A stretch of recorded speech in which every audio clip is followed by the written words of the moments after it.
Welcome to LSTV Let's Talk, your space for real conversations on career, leadership, and growth. This series, number two, Entrepreneurship Journey, where we spotlight a bold founder who's building a business with heart. I'm your host, Latasha Scurry, creator, producer, and your guide through stories of grit, grace, and vision. Tonight's guest is Teresa Jennings. She's BS IBCLC. I'm going to have her to tell you what that means because I cannot give her justice. She's the founder of Sage and Sunflower Care. She's redefining maternal and infant support with a blend of clinical expertise and soulful care. And joining me is our radiant co host, Lena Davis, whose insight and warmth elevate every discussion. Welcome. Welcome. All right. Ladies, this is an interesting topic, but before we get started, I'm going to have Miss Jennings tell us a little bit more about herself. Okay, so hi everyone. I'm Hi, Teresa. Teresa. I like to introduce myself as I am a woman, a Black woman. I'm a mother. I am a sister. I'm a friend. I'm a wife. And the reason why I say that first is because I try to stress that in postpartum that we are people first before we are anything else. We are ourselves first. I am a woman first, a mother after. I was here way before I was a mother. I was a person first. I am the owner of Sage and Sunflower Care. We actually just went through a whole branding process. We used to be Deals for Life. I have been in business for 8 years. I used to be a birth doula. I'm retired now. We just do postpartum and lactation. And my title is I have a bachelor's in science, and the IBCLC stands for International Board Certified Lactation Consultant. Okay. That's a lot. IBCLC. All right. So, and then my wonderful co-host who's here, Lena Davis. Say hello. Hi, everyone. Excuse me, I'm a little under the weather today, but I intend to always show up as God permits. Okay. And of course, I had to be here because Teresa is my friend. Okay. I had to make sure that I was here to show support because I'm really impressed by what she does. Yeah, I am too. So, Teresa, your journey is both inspiring and deeply rooted in care. As we dive deeper into your entrepreneur pathway, we want to explore the heart behind Sage and Sunflower Care, the challenges you faced, and the wisdom you've gained. Let's open up the conversation with some questions that reflect the real work and real growth of building a business with purpose. So first, let's talk about where I got the name Sage and Sunflower Care. So we recently just changed our name from Deals for Life, which I had been for most of my journey. I wanted something different because I'm not just a doula. I'm also a lactation consultant. We offer other services. So I went with Sage because it symbolizes healing, and we want parents to heal in postpartum, and also wisdom. I provide wisdom to families in the postpartum period and also lactation, care. Sunflower, I just love sunflowers. They're beautiful and they're bright. They show a positive energy and they emit a warm feeling when you see sunflowers. Okay. The reason why so let's back up to why I stopped being a birth doula. One, I was burnt out. It's a lot of work to be on call all the time. So I couldn't take vacation with my family because I might have a mom that's going to go in labor. I couldn't really do anything. We went to my cars in case I have to leave. And babies tend to come at night. So I didn't sleep well when I was on call because I'm checking my phone. And who's going to call me? Who's called me first? So I did that for 7 years. And I was like, that's enough.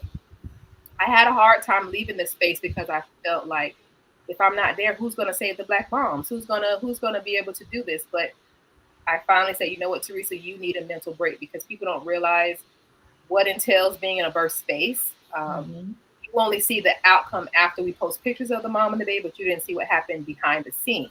And it's mentally exhausting and draining because when we're in that space, we have to keep it together. The parents are looking at us like, okay, is this okay? So I can't be falling apart in the corner. The parents looking at me for support, so I have to keep it together. But when I leave, I have to man, that was rough.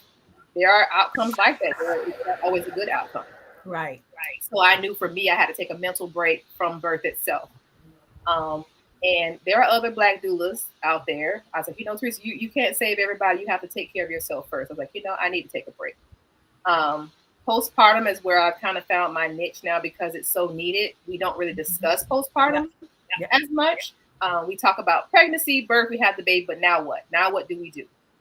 And I think that in the U.S., we don't understand the importance of the postpartum period and value it. I mean, moms only get 6 weeks, right? 6 weeks. Mm-hmm. There's a lot happening in 6 weeks. And people need to understand that you are not the same person that you were when you gave birth. You are a totally different person in postpartum. I found my niche in that, but what I really, really want to do is to really push this more into the Black community. Um, to be honest, most of my clients don't look like me. In birth, I saw more Black families because they wanted a Black dude. Right. But postpartum space, not so much. And I think it because I would say we don't value it, we don't.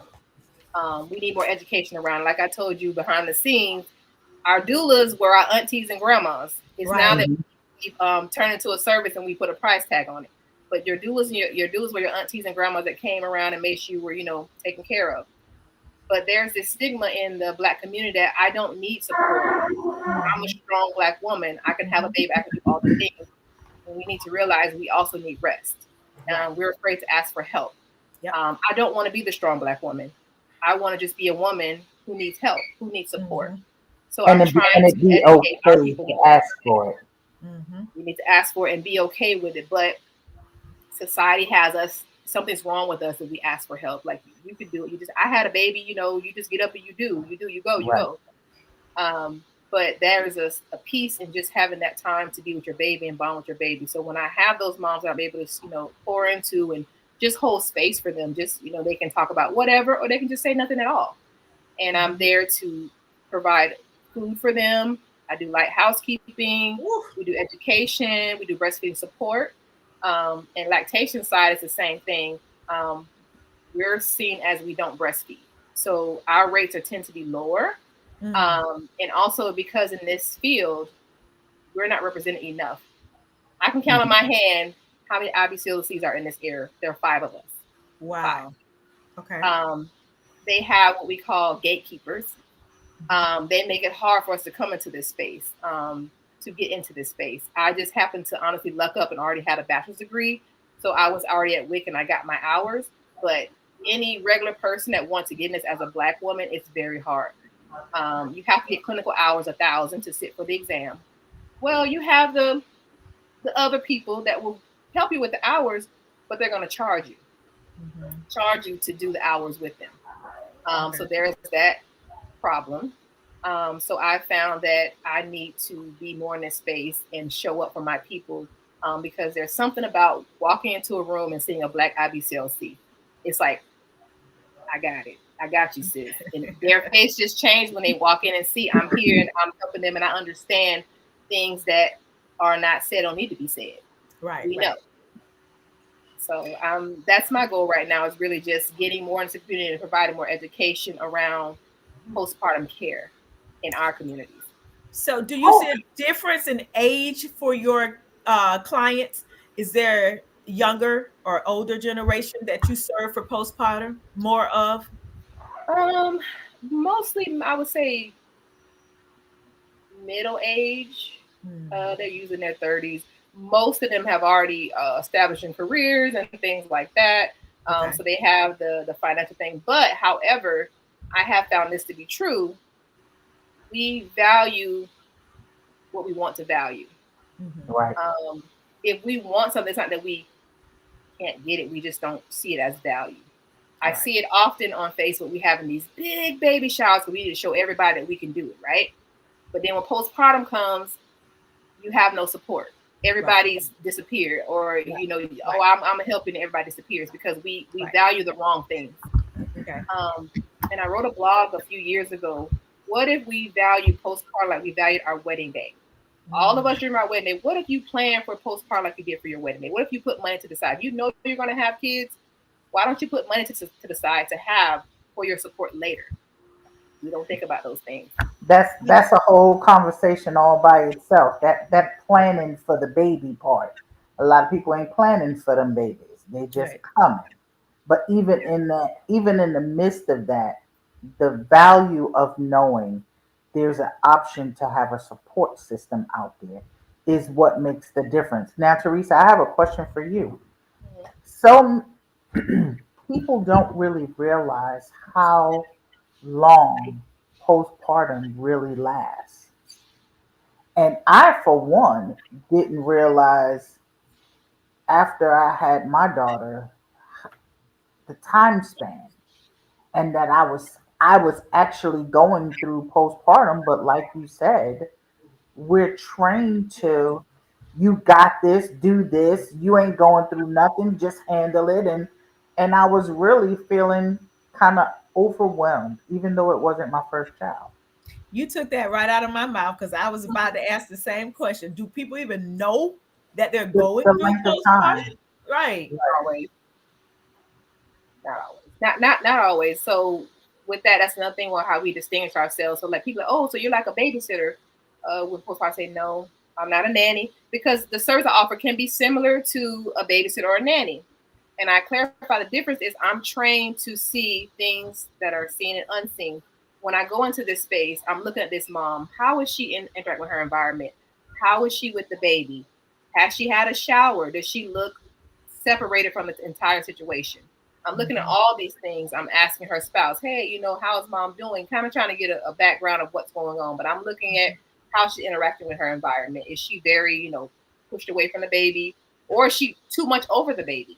Because that can be a thing too, where you're hyper vigilant, like you're freaking out about everything.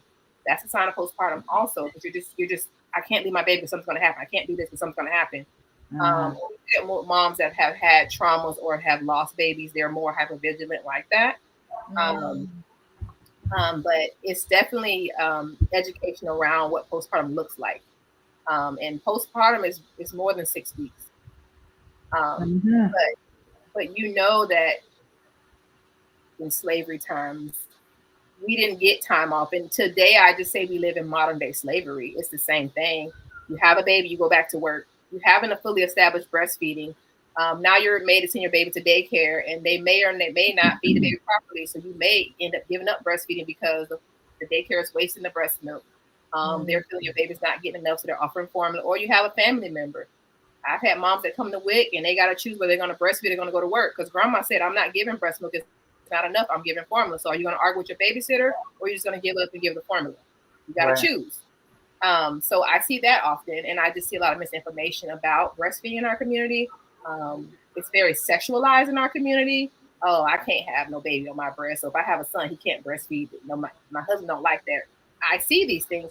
It's just miseducation around what breasts are actually for. Yeah. Um, so it's very it makes my job very draining when I have to get the information, talk to people about this. But I would like for us to understand how much we're valued in the postpartum period, Wait. I don't think I heard you correctly. You said that it's sexualized to breastfeed your child. especially a son. I did not know that was happening. That happens. I have And daughters. I have those moms that who have had sexual abuse and they don't want to latch. So we discuss pumping.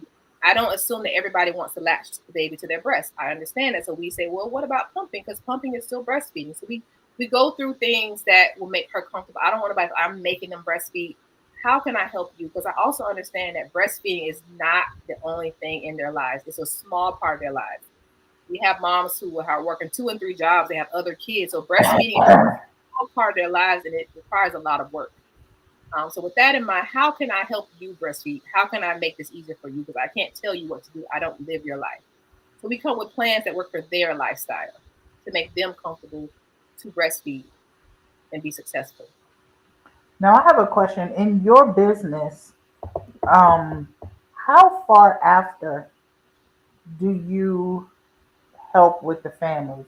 Because I have a 20-year-old and I need a little parental support right now. More of them 20-year-olds could get on a nerve. Do your services provide up to 20 years old? I can be a peer support. We can talk about it.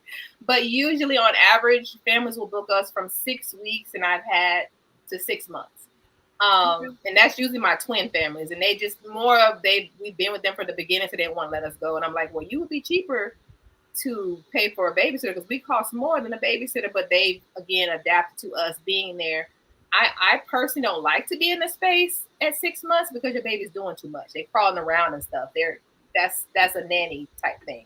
Mm-hmm. But if the family wants us to stay, then we will stay. But usually 3 to 6 months is our average. And so just for those who are watching, how is the fee? It's hourly, or is it a set fee, or how do people pay for this service? So it's an hourly fee. And they pay, so a minimum daytime hours, they have to book 5 hours in the daytime. That's just minimum. And that gives, because I don't want my doulas going to somebody's house for 2 hours. It's not worth their time to drive for 2 hours. And it also gives us time to see 2 feeding sessions. If she's breastfeeding, so we can see twice, we can see how she's feeding. At nighttime, they have to do a minimum of 8 hours. 8 hours a night. That's the minimum. So y'all stay overnight as well? Yes, I just did a shift last night, 9 p.m. to 6 a.m. We have some doulas that do 24-hour care, and they stay with the family. None of my doulas do that because they have families, but there are some doulas that do 24-hour care where they work 20 hours and they're off 4 to get a break, in between. And they're paid for those 24 hours, a regular rate. And you have doulas that travel. There have been families that they just had a baby and they got a private jet and they're flying off and doulas going with them. You have that kind of money, obviously you can do that. So, well, listen, I think we need to quit. I need a side job. I need some extra money. I might need to be a doula. Listen, I was getting ready to say I could pack some backs, but about 10 o'clock, we all better be ready to go to sleep because that's my cutoff. It's good. Like some nights are good with the baby, and we're allowed to sleep. When the baby sleep, we sleep because we want to teach, normal habits. Because when we leave, their parents are not staying with their babies, just staring at them. So we sleep when the baby sleeps. So we just take our naps and we get up and feed and do all the things that parents would do. It's just that they're sleeping. We wash all the bottles and everything before we leave. We take care of everything. If there's laundry to do, we'll do the laundry for the baby, put it away, tie the nursery, those kind of things. At night, quiet chores we try to do. We're not trying to wake the whole house up. Quiet chores we do. It seems as though after the postpartum care is more the care of the child. What if? Well, no. What is the connection with the mother? So postpartum care is daytime. Do you spend one-on-one time with the mom? So postpartum care is more, if we're doing it for the mom, we're take care of the mom in the daytime. Overnight newborn care is we're tending just to the baby. So postpartum care in daytime is we're checking in with mom, we're making sure she's eating. If she needs help with breastfeeding, we're kind of just checking in with her, seeing how she's doing, making sure she's, resting. It just depends. So every family is different. Some moms, when we come, they want to take a nap and we'll just, take care of the baby. Sometimes I'll baby wear and I'll still cook a meal. I'll wear the baby and I'll cook and do other things. There are some moms who just want to hold the baby, which we prefer for them to hold the baby while we do everything else. The goal is really for them to bond with their baby, both parents. That's really our goal, is to give them that time to bond with the baby. We take care of everything else. Making sure there's a meal on the table, making sure that things are tidy. We're doing all those things so they can bond with the baby.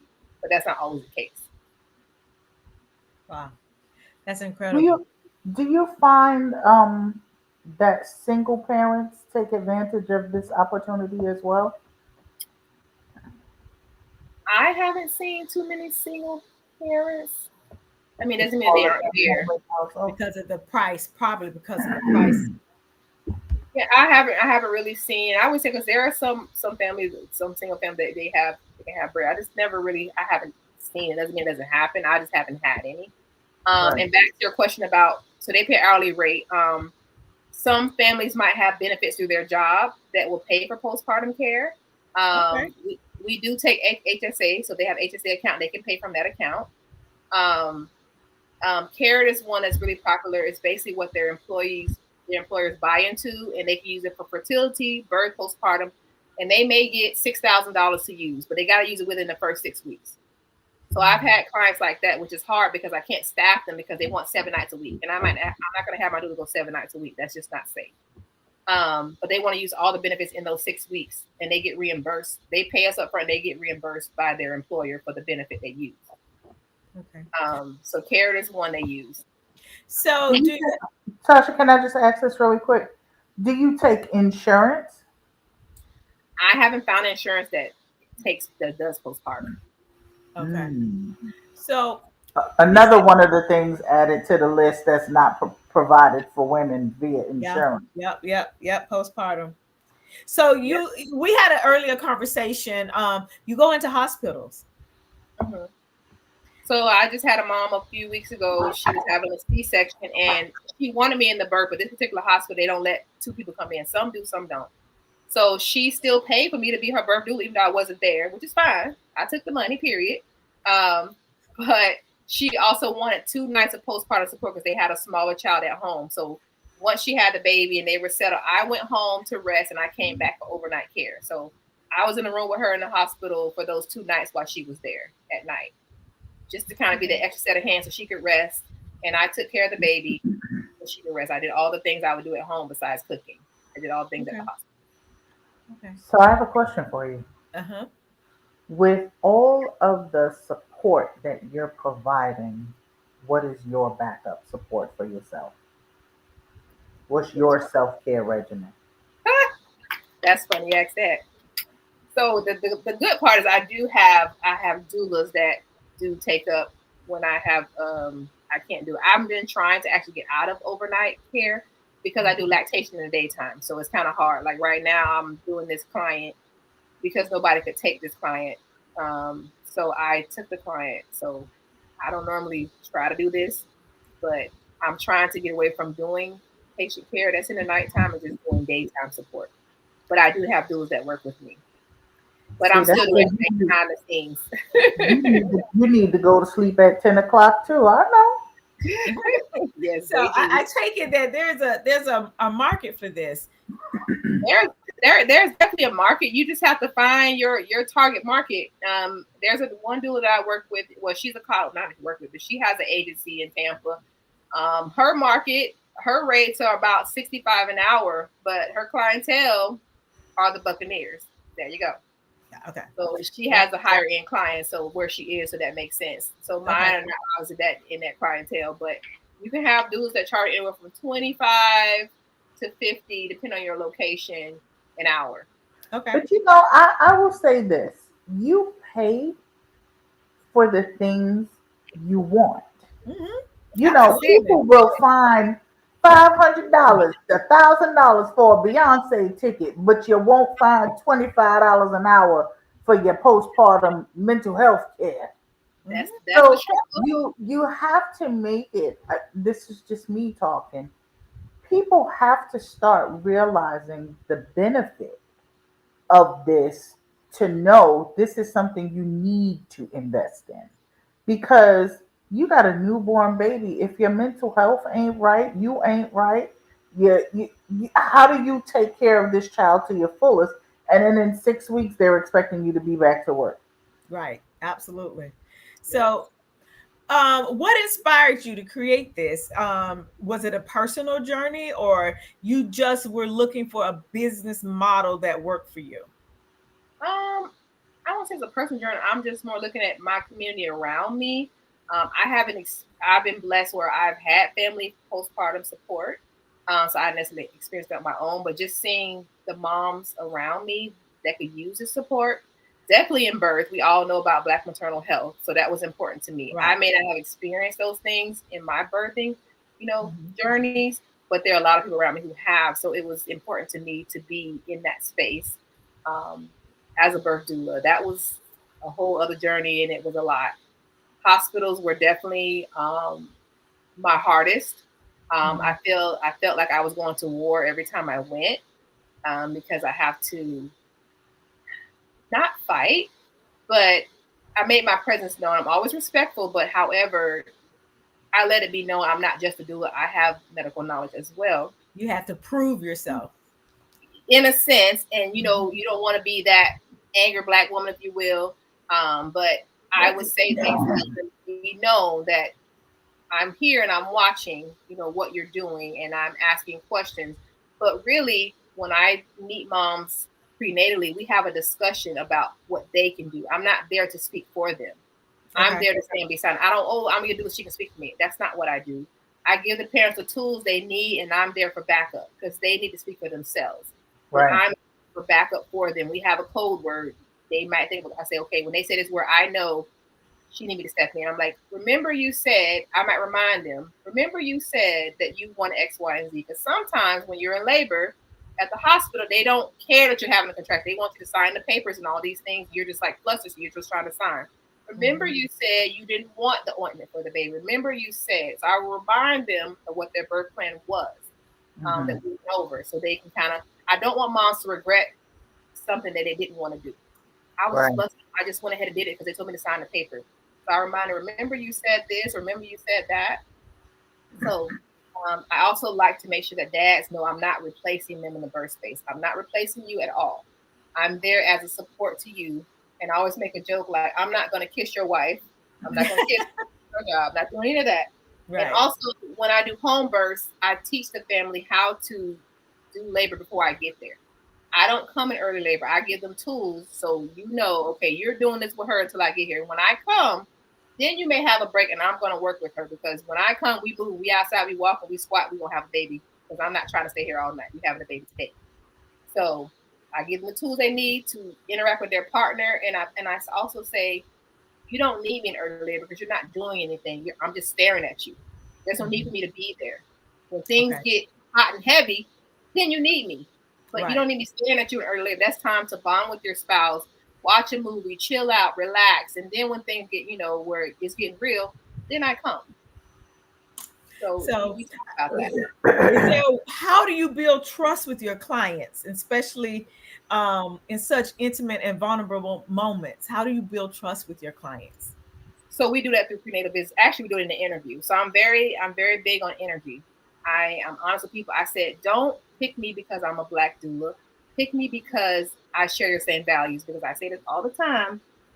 All skin folk and kinfolk. Just because I'm black doesn't mean I have your best interest at heart. And I've been through this, so I know. Uh-huh. Don't pick me because she's a black doula. She got me.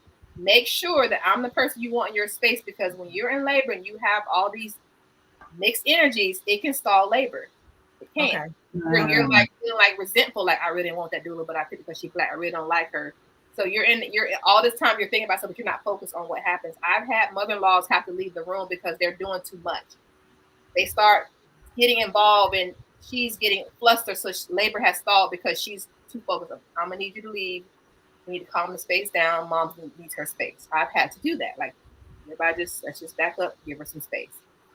So we have a conversation in our interview. I talk about what I do, what I don't do, and I tell them what you see is what you get. I'm very transparent with people. I joke around, but I'm very blunt with things I say. In those prenatal visits, we go over what they want, what I expect of them, what they expect of me. It's a mutual relationship. We have to work together.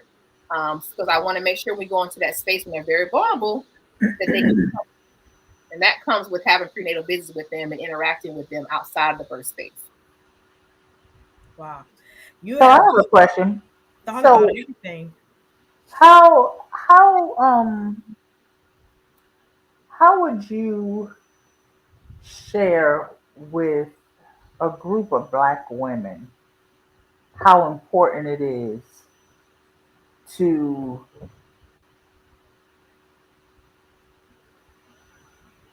be more informed about lactation and their maternal health? We already know that there's a lot of disparities when it comes to black women in the hospitals and medical care, period. So some may look at you as just another person in the medical field. So how would you present yourself to a group of black women as an important factor? That's a good question. Hmm. I try. Do you I know, right? like seminars? Do you conferences? Where do Um, you present this information? So I mean, mainly I do like events where I have a table and they'll come and talk to me one on one, or they'll come up and we'll have discussions. I've done guest speaking at USF and talked about, lactation and the lack of proper professionals because we don't have them in the field, and that is a problem. Mhm. Um, you not looking like me makes a difference. You can't begin to understand the historical trauma of Black breastfeeding because a lot of people don't know about how Black breastfeeding was back then. When I tell moms, they're like, what? I said, yeah, we used to feed the white babies and stuff like that, and our babies would die. And they'd be like, what? So it's first understanding the trauma around Black breastfeeding, how we weren't allowed to feed our own babies. We were feeding white babies, and they would take our babies. So you couldn't feed them, and so our babies would die, and your babies are thriving on our milk. So I always say that we fed America because we really did. But We that's built it, we fed it, we harvested. Good Lord. I'm saying We made America great. we did. Don't say that. Mm-mm. No, we did. But No, back to your We question. made America. no, ma'am. I Don't say think that. really, I think for me, it's really reading the room to see kind of like feeling things out. I don't want to go like, I'm this Black woman, I know all the things. It's kind of like feeling out where you are to kind of tailor my conversation to who I'm speaking to. Is it a group of professionals? Okay, and I know we're gonna go this route. If it's just just everyday moms, okay, I'm gonna make some jokes that are relatable to them before I get into what I'm gonna talk about, where they can understand what I'm saying. I try not to speak above them. I try to speak where they are and they understand. When I'm more down to earth and I say things, they know they laugh because they get it. I could be joking and say things and they get it. I think that's the thing, like being connected with your audience in that way. Mhm. So, what does you're in a care service industry? What does success look like in this business? Is it numbers? Is it impact? Or is it something deeper? I think it's a little both, but I will say impact is one of the most important things to me. How did I show up for that mom, especially when they come back and tell me, I changed their experience or they're breastfeeding this long because I helped them or I supported them. But there was one a few years ago, and it actually just like made me feel like, oh, I'm doing a good thing. She was like, she saved my life. And I never thought of it that way because it's just something I'm doing. But she said, if it wasn't for her, I wouldn't be here. And I was like, wow. And it really like made me think about what she had gone through and how she realized I was in that space for her at that time. Another thing is making sure when you're in that space with moms, you don't change their experience. Okay. And what I mean by that is after she has the baby, let her tell what she thought happened because our recollections are going to be totally different. Because I may have saw a lot of things that happened that was totally wrong, but in her experience, she said it was the best situation ever. And I'm thinking in my mind, we was in the same room. So you see, like, okay, because I saw, but if they thought it was good, I always ask, what do you think about your birth story? How do you feel about what happened? I want to kind of check out. I don't want to say, girl, I saw what happened. It was terrible. It was a lot going on, and you should be scared. I let them tell their story, and I kind of like, okay, so that's how she took it. I don't want to ruin their experience for them because it's their memory. So I just like, okay, that's what she saw. All right. So I always make sure to ask, how do you feel about your birth? How do you feel it went? And kind of let them tell their story. So I'm not putting my thoughts into their story, even though I saw the whole thing. But I think that we had to have more discussions in our community about home birth, um, really out of hospital, normal, natural vaginal birth, because, oh, now I'm going to the hospital. I can't do that. Even with all the numbers we have in Black maternal health, even with all the data we have that we're dying in the hospital, we will still say, oh, girl, no, I can't do that. I got to go to the hospital because no. And I'm just looking like, I've had to learn that people are going to do what they're going to do. And I give you information, and what you do with it is what you do with it. Well, I would say I could understand that though. I could understand that feeling of no, I'm not gonna try this new way because I'm not informed about it. I'm gonna go to the hospital because that's where I know babies be happening. That was just me. But there's And not a new. It's not a new way though. It's No, really but not. that's why I said, because that would be me being uninformed about birthing in the pool in my living room. In my head, I'm like, who getting down there to push out what? Yes, that's the way they used to do it back in the days. Just squat and let it come out. My mindset was, when I was pushing out babies, I was young, and I'm thinking, I'm going to the hospital where they say this is where you're supposed to go to push this kid out. And that's fair. And that's fair. I think it's just the But fear that around it. was because uninformed young lady having babies didn't know that these were options that I could possibly afford. Mhm. It would possibly be a whole lot cheaper than going to the hospital. Definitely cheaper. Okay. And it's like, if you sacrifice there, in the long run, you don't have all the medical bills. Right. You might have a lower percentage of babies dying from hospital mess ups. I mean, it could be such a great benefit on many levels. It's just, people are just really not informed. And their fear around the unknown. But I think that if we give birth back to the people it belongs to, I think that we have given medical people too much power over us. My doctor said, my doctor said I had to. Well, why do you have to? What is the reason behind it? Right. They don't Right. always know what my doctor said. And do you know that when a black woman goes into a OB, she's on a point system already. There's a point system that they use for black women. You're already black, so they already assume you have high blood pressure. They already give you a number system when you first step in the door. Doesn't Before they matter if leave you're that. individual, you're already labeled a certain way. By that same token is my doctor said, and we need to teach moms to ask questions. Well, my doctor said it, so I have to do it. I remind you, the doctor works for you. Right. Okay, he gets paid by your insurance and by you, so you need to treat it as any other job. We're gonna ask questions. Um, so we need to that class is cracking me up.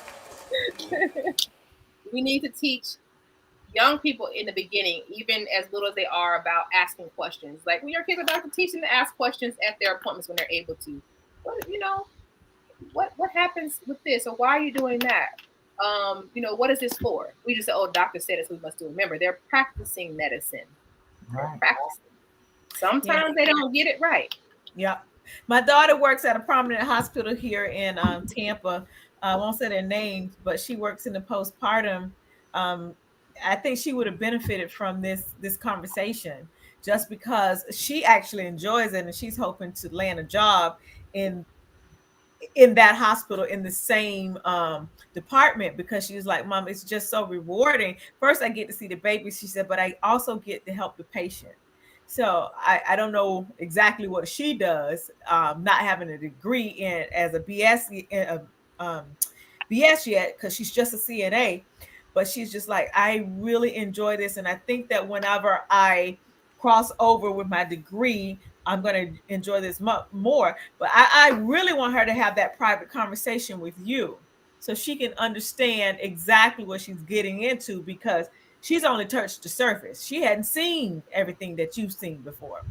So I will say, I want to back up to what you said. I don't want you to ever say she's just a CNA. I was gonna get her too. Because the CNAs, just like the Yeah, nurses, I get it. But she's have a lot. anticipating having that higher degree, So which is CNAs are a big part of patient care, right. because they're in there doing all the stuff that Don't nobody else want to. nobody Right, else want to right, do. right. But they're more one on one with the clients. They're seeing everything. So just a CNA. But I'll be happy to talk to her about that. But I really, really want us to get out of the habit of just saying because the doctor said I had to do it. Mm-hmm. Um, Asking questions around it. What if I don't do? Like when people say it's a way that a doctor should come into a room when he does a cervical check. Do you mind if I check you? It's not, well, I'm going to check you. They should always Mm-hmm. ask you permission. You should be able to say yes or no. Because to be honest, cervical checks really say nothing about labor. They really don't. It's just something they're checking off, because you could be 0 and be 10 in 5 minutes from them checking you. I'm going to tell you, when I had a home birth, my midwife checked me one time when she came. She didn't check me again. She watched how I was moving and my activity and my behavior, and she knew when I was ready. When I said, kill me now, take me to the hospital, I want to die, she said, you're not going to make it to the hospital. You're going to have that baby. 30 minutes later, he came. When you feel like you're giving up, the baby's coming, and he came. Because I was like, I can't do this anymore. I'm going to die. So she knew without checking me again that I was ready, without her having to check me and say I was 10 centimeters. Sometimes when they do cervical checks, it actually cause your mind to stall labor. It's like, oh man, I'm only 2 centimeters and I gotta watch. So you're thinking so much about the centimeter dilation, you're not thinking about labor itself. So you stall the labor process, but you're thinking about, oh man, I gotta hurry up because I'm only 2 centimeters. Oh man. So you have to just let things happen the way they're supposed to happen. We try to control too much. It's gonna happen. The baby's gonna come when the baby's gonna come. And I hate this due date thing.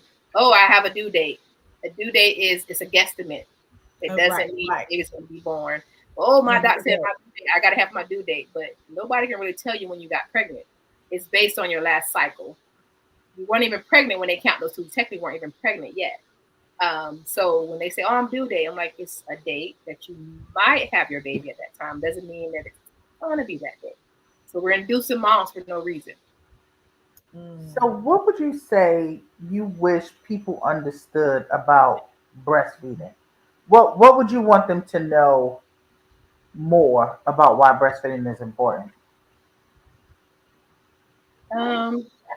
If I could say this shortly, it's natural. It's just a natural thing that your body does for your baby. It's free. It's one, and it's made just for your baby and you. To me, breastfeeding is one of the most beautiful experiences. Yes, it can have its ugly days. I'm not gonna lie, there are some days when it's really ugly, but the idea that you grew this baby and you're able to nourish this baby from your body is a beautiful thing. I think we just have to get around what's natural and what's normal. We've gotten too caught up in quick fixes. I gotta get back to work. But that's what it's like. You got to get formula because you got to go back to work. Well, how about she can pump and she can still give breast milk? Right. But we don't think about that. Just give formula. Give formula. So, what's one lesson you've learned about being your own boss? It's rough out here in these streets. It's rough. It's rough. I'm not even gonna. It's a lot to learn. I've learned a lot about myself since I've been in business.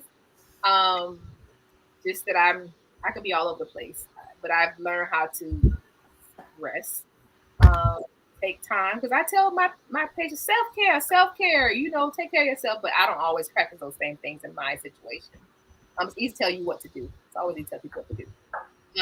I would say it's definitely something that you have to be open to growing and learning. You will never know everything about entrepreneurship. You have to learn as you go and be open to receiving the negative and the positive. And also being okay with change, and don't stand in your own way. I'm very bad about that, and I'll give you an example. When I changed my name, so when I changed my website, remember I said most of my clients didn't look like me. However, because I'm really trying to push it in the Black community, I said, well, I got to have more Black babies on there. I'm like, well, wait a minute. If I put Black babies on there, will the other people come to my website still? Will they still support me? So I'm like, I don't know if I can put that on there because I don't want anybody to think I'm just for Black people. So I had this whole internalization thing, like I can't post this because people are going to think I don't want to serve them anymore. I'm just serving Black people. But remember, Black people also they're not picking me. So I'm taking a risk that I'm putting all Black people. They're not even the ones who are booking me. It's the other people. Right. So I had to say, you know what, Teresa, what is for you is what is for you. They will come. And it's been pretty good, but it was a whole internalization thing of me not wanting to have Black faces all over my site. I'm clearly Black. I was like, but they're not the ones who are booking my services. So did you get some professional advice about that? Some other outside advice about when you changed over? Yes and no. I think I kind of just had a come to Jesus moment, and I said, this is what it's going to be, and this is who I am, and this is who I want to support. I have to show this is me, and I want them to see themselves and look at my website. You see black babies, and I use people that I knew, so it wasn't just photos I found on the internet. It's actually families I work with, so they're on the website. You see black families, so you can see it's possible that black families do get postpartum support. Black people do breastfeed, so I had make sure I put that on my website so they could see it. Oh wow. You You have said given me you a lot said to think about. something key. You said something key. They will come. If this Hmm. is what you are called to do, Right, they will come. right, So absolutely. you continue to stay steadfast in what you know your calling is, and exactly what you are supposed to have is gonna come to you. As long as you're doing everything from a heart and the position that God has placed you in, they will come. I just think that this is a great anybody watching this is a absolutely, yes, you're an entrepreneur, but the type of entrepreneur that you are is incredible because I've not heard of this before I talked to you tonight. And I'm just sitting going, what? There's a niche for this, and you're doing quite well. So I'm really impressed, and I'm glad that you came on and talked to us about tonight because I could not. My ear has been open the entire time that you've been talking. It really has, and I sat here and said to myself, and she's so well spoken. I just love it. I really do. So I am So we're glad. gonna get our old lady hustle on, Tasha. We're gonna get certified, and we're gonna go pat some back. There you go. You know what's funny? I We- did. I did. My grandma actually did a client for me one time, and some of my clients sometimes they can use that motherly support. Mhm. So my grandma did help me with a family, and they loved her. She had a set of twins, and she enjoyed it. My grandma was like, "Yeah, call me again when you need me." But she did help me with a family. But sometimes, I mean, doulas they're all different ages. It's just really what the client needs. And Now, some do they have to families, be certified doulas? Do they so have to be? you don't have to be certified to be. You have to be trained because we're not regulated by anybody. Okay. However, if you want to take like insurance like Medicaid, then yes. I only certified to take Medicaid, but Medicaid is not really where I want to be because it's too much work to get a little bit of money. I'd rather just give my services for free to a mom that needs them than have to go through all that and still get nothing. Oh, okay. A But lot of yeah, red tape. Okay. a lot of red tape. But yeah, anybody can be a doula. You can be a doula and go hold babies and all that jazz. There's all kinds of doulas. There's bereavement doulas. There's abortion doulas. There's doulas do all kinds of things. All kinds. You can be a Well, full spectrum. I think we might have found our old lady hustle. Our old I lady just look. hustle. I'm gonna just tell them right off the bat. I take the daytime schedule. I don't do no overnights. Yeah. My cutoff time's 10 o'clock. Oh my Me, gosh, you, it's 10 o'clock. me, you, and the baby gotta be asleep. But my problem is I only get 4 hours of sleep a night. So I literally have been up since midnight. I had made the mistake of falling asleep at 8 o'clock on my sofa and woke up at midnight. And I have been up ever since. See, you'll Oh be good no. with the nighttime shift, girl. You take the nights, I take the days. We'll be good. I Yeah, am running the on thing is, fumes right now. I feel your pain because I worked last night and I got home at 6:45. I laid down for 30 minutes and I had to get up and shower and get to the clinic 8 to 5. Ugh. Um, so I've Mm. been doing that for only 2 nights a week now because it's only have this one client I'm doing. But and So, sometimes Teresa, them babies don't sleep. can you tell people about the groups that you do as well? Are you able to share that? What do you mean groups? The groups that you do for lactation? Oh, so I do host support groups at the WIC department. So they don't have to be breastfeeding to come to the group. Anybody can come. They just have to be supportive of breastfeeding. So I host two groups on Thursdays, 11 to 12:30 and 6 to 7:30. But they have to be in Pasco County. I'm in Pasco in Dade Okay. City. So Oh, that'll be okay. for moms in there. So I'm looking to start my own support group for moms just in the community in general to have a parenting group just to talk about any and everything because we need it. We need it. Yes, we do. I do. Our young people, young mothers, middle-aged mothers, and then their children. We need some support because my day as an educator today, I need some support right now. But you Okay. know what? I think it's not just the younger generation and that in between generation, I think it's the and another generation above that because we're kind of caught between the young and the old where things have so drastically changed. Changed. We're traditional with what we learned from our mothers and our grandmothers, but this generation of people that's come after us, they're on a totally different playing field. Yes, So they it's are. kind of like that other group of women are kind of like left out there, and we still need to pull them back in because they're the ones that's going through some stuff too, but they get left out of the loop. Those are the women who are expected to just push through, even though you can't, even though Okay. you're tired, even though you're stressed out and alone. We just are asked to have them continue to push through their hard spaces without the support. But you have to normalize. We have to normalize more. It's okay to not be okay. We Yes, really, really, really push that because I see it in social media all the time when I see the groups. Oh, well, you just this girl, you're fine. It's like we are our own worst enemies. I see it's always us that are always putting our own down. We don't support and uplift. A mom is saying to, oh girl, that's just this or that's just that. You're doing too much. When they're clearly asking for help, but you're right, ignoring the signs they're saying, I can't do this. I need help. Oh, right, you fine, girl. You fine. right. Just toughen up a little bit. You was built for this. My I mama don't did it. She wanna. had 9 kids. She did it. It's not the same. It's not the same situation now. It's not. Right. Just picture somebody telling you nowadays, talk about you built for this. I don't want to be. I used to always say God's expectation for me was way higher than I wanted it to be. I think we need to get rid of the strong. I don't want you to call me a strong black woman. I don't want to be that. I don't want to be a strong black woman at all. That's not. Can That's I, not a proud thing to say. can I just be black? Yeah, I did. I wanted to have my babies naturally, boy, without any medication and all of that stuff. And I look back on it and was like, what was that for? No. So I'll I didn't tell get you a this. title. I didn't get a title that came with it. Listen, my first child, I didn't have the medication because he came rather quick. But my second child, the doctor immediately said, sign this paper so that when it's time, we can give you the epidural. Here goes me. Oh, I'm not gonna need that. My first child was natural. I didn't need that. Baby.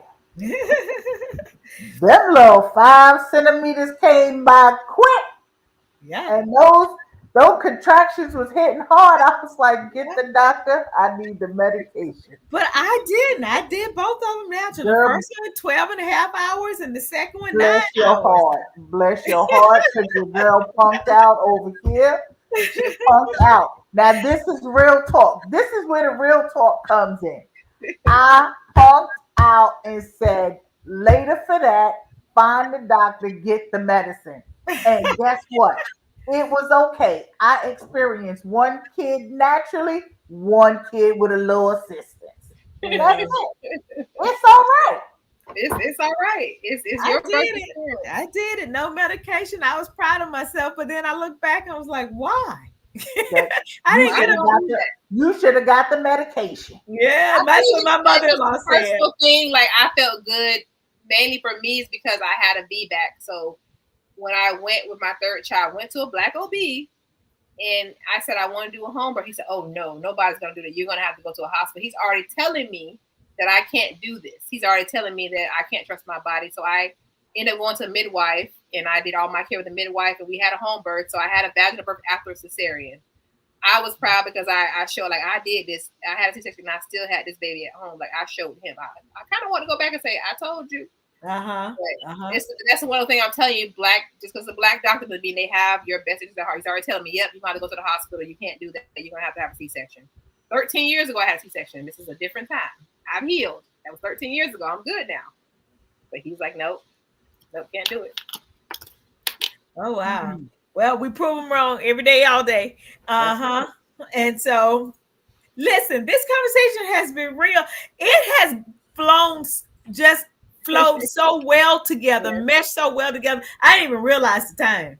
I really didn't. And I was sitting here listening, and my ears were opened and tuned the entire time just because I like what you had to say about being a business owner and then taking care of ourselves and then providing a service that I really think is undersold to our community. I really do. So I want to thank you. You're welcome. I It really was want it to was thank it you. was fun. It was fun. It was fun. It was And fun. so I'll be blasting this wherever I can. It's going up on my Instagram just because I want people to know who you are. Okay. Okay. And And how can they anytime, find you? So you can find me on Facebook, sageandsunflowercare.com, and Okay. same thing for my website, Sage and All right. Sunflower Care. I will make sure I put that in the description when I post it and hopefully draw you some more business. Thank definitely. And if I hear of any like health fairs or anything coming up, I will definitely Right. put your name out there and put your name out there to our OBs as well. Yeah. I have a black OBGYN and definitely that you need to be connected for their aftercare. Awesome. Awesome. you. Awesome. Sounds All good. right, ladies, we're going to close out. We're going to wrap up, but we are definitely not going to forget you. You have been a valuable guest here. So if you want to just hang out in the background, I'll be back with you in just a moment. Okay. Okay. All right. Oops, sorry. Went the wrong way. All right. I want to thank Teresa for joining us and sharing her expertise. Um, and her heart. Sage and Sunflower Care is such a powerful example of what happens when purpose meets passion. Your journey is a gift to so many. And Lena, thank you for co hosting with such grace and insight. Your presence always brings depth and warmth to these conversations. If today's conversation inspired you, make sure you subscribe to my YouTube channel so you never miss an episode of LSTV Let's Talk.